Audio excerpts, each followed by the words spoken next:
देखिए, मुझे लग रहा है ऐश्वर्य जी, आपके पैनल पे जो चारों लोग हमारे अगेंस्ट बैठे हैं, जुनैद हैरिस साहब के अलावा बाकी सब तो लग रहा आपा खो के बोल रहे हैं। उनकी भावना में बहुत आक्रोश नजर आ रहा है। तो अब मैं रिवर्स में जवाब देना शुरू करता हूं। देखिए राशिद साहब, आपने कहा कि अंग्रेजों से कौन मिला हुआ था। अब मैं कोट कर रहा हूं, सर सैयद अहमद ने किताब लिखी रिसालाए असबाब बगावते हिंद, जिसमें उन्होंने 1857 के बारे में यह लिखा अंग्रेजों को कि यह हिंदुओं का विद्रोह था, मुसलमानों का इससे कोई लेना देना नहीं है, मुसलमान आपकी वफादार कौम है। किताब कोट कर रहा हूं, सर सैयद अहमद की किताब रिसालाए असबाब बगावते हिंद। इसलिए जब आप बोलिए तो बहुत सोच समझ के बोलिए, आए बाएं शाएं मत बोलिए कि अंग्रेजों से। आप सुनिए, सर सैयद अहमद ने दिसंबर 1887 में लखनऊ में और मार्च 1888 में मेरठ में कहा कि हिंदू और मुसलमान दो अलग कौम नहीं है, दो अलग देश हैं, और जब अंग्रेज छोड़ेंगे तो हम हिंदुओं की रियाया नहीं बन सकते, हमें अपनी कलम यानी तलवार को प्रयोग करने का मौका चाहिए। तब साहब सुनिए, सावरकर जी 4 या 5 साल के थे। अब आइए और आगे, जब जब बोलिए तो बड़ा सोच समझ के बोलिए। आप लोग तो ऐसे मतलब बोलने लगते हैं। आप सतीश जी की बात का जवाब देते हैं, अंग्रेजों से कौन मिला था। सतीश जी, जिस पार्टी की स्थापना एक अंग्रेज ने कराई, एलन ऑक्टेवियम ह्यूम, वो तो अंग्रेजों से मिली हुई नहीं थी।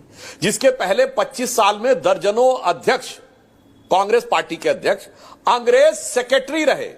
अगर आपको नाम ना पता हो तो बता दो, विलियम वेडनबर्न, जॉर्ज यूल, अल्फ्रेड रोब इत्यादि इत्यादि, ये ब्रिटिश सरकार के सेक्रेटरी थे और स्वघोषित लड़ने वाली पार्टी के सदर थे। 1910 में कांग्रेस का अध्यक्ष विलियम वेडनबर्न ब्रिटिश गवर्नमेंट का सेक्रेटरी था, जिस साल सावरकर जी को 2 जन्मों का कारावास हुआ। अच्छा ये बताइए, ये अंग्रेजों के झंडे के नीचे शपथ किसने ली थी। 1937 प्रोविंशियल असेंबलीज इलेक्शन में राज्यों की सरकारें कांग्रेस की बनी, किसकी शपथ ली थी।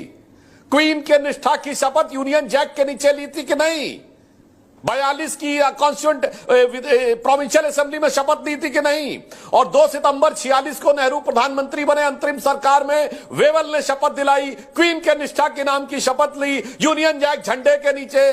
अरे भाई कुछ तो समझ के बोलिए, पत्रकार हैं सर, ऐसे इनसे मिले हुए थे, उनसे मिले हुए थे। और आपको एक और बात याद दिला दूं, बड़ा फेमस अकबर इलाहाबादी का शेर है कि कौम के गम में खाते हैं डिनर हुक्काम के साथ, रंज लीडर को है बहुत मगर आराम के साथ। यानी दिन में कांग्रेस का प्रदर्शन और रात को हुक्कामों के साथ डिनर। आपको पता किसके लिए कहा गया था? ये मोतीलाल नेहरू जी के साथ। ये मोतीलाल नेहरू इतना पैसा कहां से कमाए थे, करोड़ों रुपए उस जमाने में। हम लोग तो भुखमरी के दौर में थे।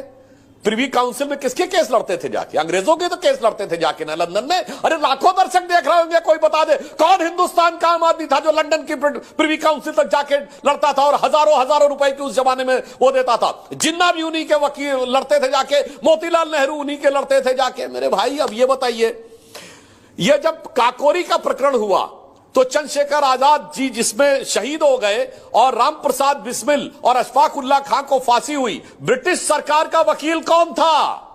कांग्रेस के नेता जगत नारायण मुल्ला, जो गांधी परिवार नेहरू परिवार के रिश्तेदार थे। सर पढ़े लिखे होने के बावजूद थोड़ा समझ के बोलिए। ये आप लोगों ने, अब बताता हूं, ये जो एक तरफा हिस्ट्री पढ़ाई है ना, इन्होंने कहा सच झूठ, तो मैं साथ से भी कहना चाहता हूं साहब, कुतुब मीनार कुतुबुद्दीन ऐबक ने बनवाई, एक RTI लगाई गई थी 10 साल पहले।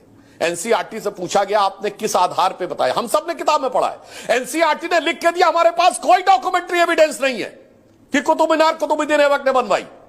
इसीलिए मैं कह रहा हूं, ये हटा दो ये इतिहास झूठे तुम्हारे। यहां जर्रे जर्रे पे सच है लिखा रे।